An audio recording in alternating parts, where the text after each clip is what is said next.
Hello बच्चों। यहां लिखा हुआ है an object is moving in X Y plane whose position as a function of time is given by this relation. Point O is at X zero Y zero, मतलब point O जो है वो origin है, बढ़िया है। The object is definitely moving towards O, मतलब O origin की तरफ जा रहा हो। तो ध्यान से सुनना बेटा, मेरी बात ध्यान से सुनेंगे आप लोग। मैं यहाँ पे कुछ चीजें समझा रहा हूं आपको।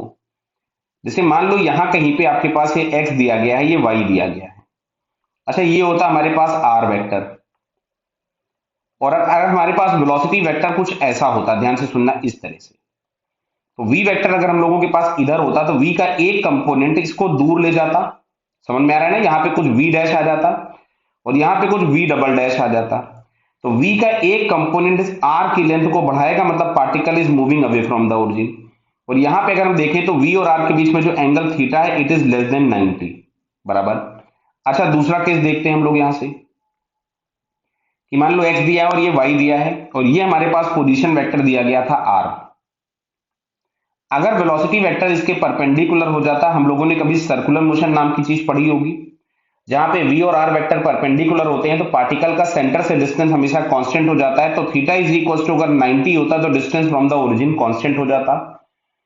थीटा लेस देन 90 के केस में distance from the origin increasing है। अब अगर हम लोग यहां से देखते हैं नेक्स्ट वाला केस, यहां पे मान लो दिया गया है तुम्हारे पास ये r वेक्टर है बेटा,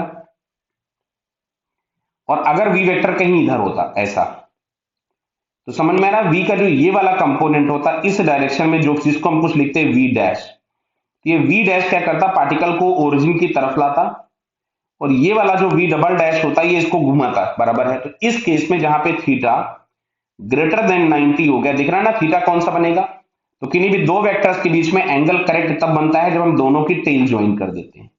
मतलब हम r वेक्टर को आगे ले जाओ v वेक्टर, तो ये इन दोनों के बीच में एक्चुअल एंगल बन रहा है जो कि 90 से बड़ा दिख रहा है। अगर 90 से बड़ा है तो क्या आपके पास जो डॉट प्रोडक्ट होना चाहिए v और r का, क्या वो निगेटिव होना चाहिए? तो यहां से हमको r वेक्टर दिया गया था something x i cap plus Y j cap. तो इसको अगर हम डिफरेंशिएट कर देंगे हमको v वेक्टर मिलेगा, जो कि आपके पास मिलेगा v x i cap plus v y j cap. तो इनका डॉट निगेटिव होना चाहिए। तो अगर हमने डॉट किया तो हमको मिलेगा x we x plus why we y, and that should be negative.